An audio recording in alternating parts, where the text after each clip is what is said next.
Hey, ready to talk about one of my favorite topics and something that is probably going to upset some of you because I have a super controversial stand on it. And I am talking about competition. And I specifically am going to show you the 4 ways to make competition work for you. Because this is the part a lot of you aren't going to want to hear. Guess what? Competition exists. I know that we love to say it doesn't exist because if you're yourself, then none of the competition matters. And I agree with that 100%. But what you just said was competition doesn't exist because you're finding a way to make yourself unique. So competition exists. You just said it did. And we need a way to make you stop feeling crazy about it and instead get it to work for you. Looking at competition is one of my favorite things to do because it actually, number one, it grounds me in who I am. It reminds me of what I want to do compared to other people. So it's incredibly powerful to actually ground me back into myself. And number two, it shows me where I fit in the market so I know what to talk about rather than just kind of saying, ooh, I'm going to talk about whatever. Like I can see exactly where I fit using this graphing strategy that I'm going to show you. And so it doesn't become a you versus them type of thing. It becomes a way to ground yourself in who you are so you can remember that and so that you can visually look at a piece of paper and see exactly where you fit in the market. And that helps keep your content grounded and all of your ideas grounded because you can say, oh yes, that is who I am. So let's talk about it. This is how I create a competitive matrix, okay? And this is just how you're going to figure out where you fit in the world. Step number one, I want you to think about what you care about in terms of your market positioning. What is important to you? This is a little bit of your mission and values, and that's why we're talking about this in the value proposition section, because it all fits together. So for me, I told you I was going to build a funnel-based company. What is important to me about building a funnel-based company? Some of those things, and I'm going to write these down, and I would love for you to write down 10, 20 of them. This is brainstorming time, okay? So stuff that's important to me. I want to provide entry-level strategies. That's the reason I'm having this whole business is I want to serve people who are earlier in their business than the one-on-one clients that I serve. So I want to have entry-level strategies. Super important to me that people who have no idea what a funnel is and are totally overwhelmed by it can come to my stuff and start wrapping their brains around it, right? So it might not be earth-shattering, but it's going to be earth-shattering for them. I want to provide tech training. A lot of people who talk about funnels just say, oh, go buy such and such program and go for it. Doesn't work that way. Tech can be super overwhelming, especially again, early stage stuff. So I want to provide some level of tech training. I'm not going to become a VA. I'm not going to become an OBM who's doing over the top tech training. But if you go through my material, you will know, what's up with the tech and we'll talk it down to somewhat of a size. I want to be friendly, approachable, and actionable. I don't want to go off into my crazy analytical place. I want this to be easy and actionable. And that's really important to me because I sometimes can go to the other side. So I want to make sure that I don't. I want to make sure that I am showing people how to customize things. There's no one size fits all in this world. I'm going to give actionable steps, but I'm also going to show how they can be changed. Also, this might be the most important one. I believe funnels are a combination of technology, strategy, and copy. A lot of people who are talking about funnels are only talking about one of those things. So the content of the makeup of your funnel means nothing if your copy doesn't convert. Same way you have amazing copy and your funnel's all kinds of a tagging mess. Doesn't matter because no one's going to ever see the copy. So I am very committed to providing all of those things. So go ahead for yourself, and if you want to write this down, write down, what's important to you about your market. This might be about price point. That's important to me too. I do not want to have all outrageously priced stuff. I'm going to have some really super accessible stuff, again, because I want to serve early stage entrepreneurs. So just write down what is important to you in terms of your funnel. And hit pause if you need to before we go on to step 2, and just jot down, freeform, brainstorm what you think is important here. Okay, do you have your list? If so, let's move on to step 2. And step 2 is the step where we're going to start looking at the spectrums of those things that you just said were important to you. So we're going to start building an actual graph, which I will show you. I'll edit that in and get you access to a document, but we're going to build as a 4x4 square graph. So we need to set up some comparisons for our x-axis and our y-axis. So I want you to take a look at what is important to you and think about what is the opposite, right? So I just said what is important to me. One thing that's important to me is a full funnel, which includes strategy, technology, and copy. What's the opposite of that? Somebody who's only talking about technology, somebody who's only talking about copy, right? So start jotting that down next to your list of things that were important to you. Jot down what is the direct opposite of it. I said I wanted accessible pricing. A direct opposite of that would be, super high-end pricing. I said I wanted to help people at an entry level. Direct opposite of that would be me saying I want to help people one-on-one. And I'm already doing that in a different business. So that's going to be my polar opposite. So again, if you need to hit pause for a second and write down what are your polar opposites of what you just said was important to you. And then we'll go back and hit up step 3 when you're done. Are you ready?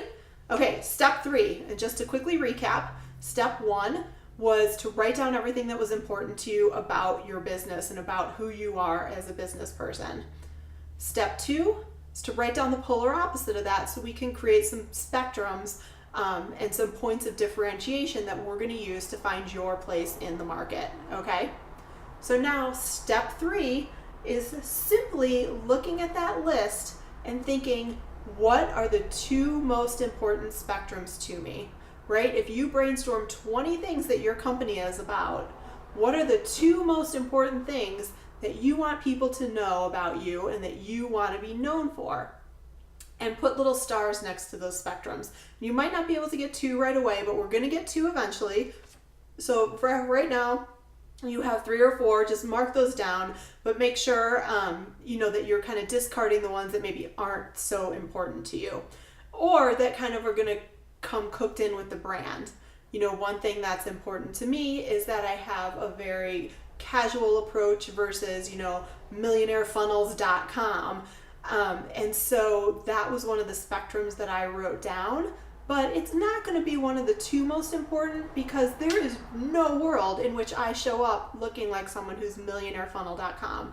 I am much more everyday mountain casual. People are going to figure that out anyway. So it's important for me to write it down because as I'm building my brand, that gets fixed in, but it's not something that I need to be super conscientious about being clear about because it's going to be freaking obvious.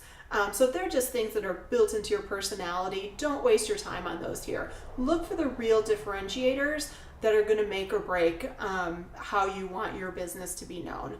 For me, those 2 are going to be the fact that I am all in on all components of the funnel against, again, the polar opposite of people who are only talking about copy or only talking about strategy or only talking about technology. They're not talking about all 3 components. That is super important to me. It's super unique and it's not obvious by necessarily looking at me or, looking at my website, right? That's something I'm going to really want to be careful about communicating. And also I'll show you that's something that not a lot of people are doing. So that is going to be one of the spectrums that I spend a ton of time talking about. So I'm going to go ahead and put a star next to that on my list and I'm going to put it on my x-axis. Again, we're making the square, putting it into 4s. We are making a 4 square axis here, and my bottom row is going to be marked, one component of a funnel versus all the components of a funnel. Those are going to be the 2 ends of my spectrum that I label that box with. Okay. Now on the other, I still have to find another spectrum because I want to pick a comparison and contrast that I can make. So I want to pick one other thing that is important to me. What is that thing for me? That is a great question. That thing for me is going to be that I'm only focused on course and info product funnels, right? I want to support entry-level entrepreneurs who are worrying about their first courses and info products. I do not care about people who have affiliate strategies, people who are, trying to offer some other kind of service. Some of my stuff will be relevant to them, but I want to be hyper-focused on people who are doing courses and info products. And again, that's something that's important to me for a million different reasons we don't need to get into here, but that's where I'm going to be focused. So I'm going to go ahead and put that on the y-axis. I was not a math wizard.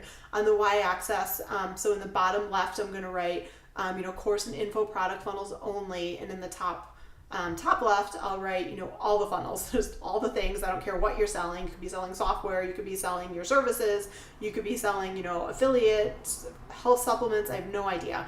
But that's at the other end of the spectrum. And so now if we've done this correctly, and if you've managed to follow along with my chatting and not actually visibly showing this to you, I'll be very impressed. But if you have your box that's in 4 components and now you have your spectrums labeled, here's what you're going to do. You are going to label where you yourself end up within that box of what's important to you. And it's probably going to be on an extreme edge somewhere since we had you do the polar opposites. So label where you live, and then go think about all these people who are in your mind that you've been convincing yourself are not competition because, they're not you. And go ahead and put them on the same graph. And I will bet that you will find they do not live anywhere near you. Something else is going to be important to them about their business, okay? Maybe you've been watching somebody super popular. So in my case, right, building funnels, let's use an example. I talk to the guys at Digital Marketer quite a bit, and they help with a bunch of things about online business. They're a great resource, but they are huge, and they talk about way more things than just course and info products. And so I'm not going to worry about them. Once I plot myself, they are like on the other side of the graph. So if I may have been sitting around freaking out about why anyone's going to choose me over Digital Marketer, guess what? I know exactly why they're going to, because they talk about so many different kind of funnels that it gets really overwhelming for the entry-level entrepreneur who just wants a friendly face teaching them funnel basics. So that's super important. And I want you to go ahead and jot down some names and talk about where they fit on your graph compared to where you do. Now, occasionally you are going to find someone who sits right on top of you. That's actually okay. There is room for everyone, but if it makes you super nervous, you can always go back to your list of all of those different spectrums that were important to you. And remember, we ended up picking 2. If you want to, you can always sort one of those out. So if you had, an original list of 20 spectrums and you want to take it down to, you took it down to 2, and now you find someone in direct competition with you, you can go back. If you had 3 or 4 that you were deciding between, go back and switch out one of your spectrums for the 3rd or 4th, which are still pretty darn important to you, and see if you can't find a place that you can hang out where you're totally differentiated from everyone. And now you know where to ground your voice.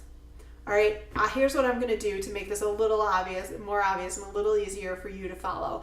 I am going to upload a version of my matrix for you so that you can look at it, and then I'll give you a blank one that you can fill out yourself to see actually how this works.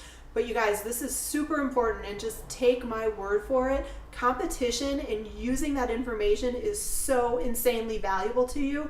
It has made all the difference for me. So I just really, whatever you take from this video, please just take the fact that competition is not a bad thing, and you don't have to run away from it. Yes, you are yourself. Yes, you are unique. And yes, you can use that in comparison with your competition to create a very compelling reason why people should be working with you. All right? I will see you over there. Have a good one.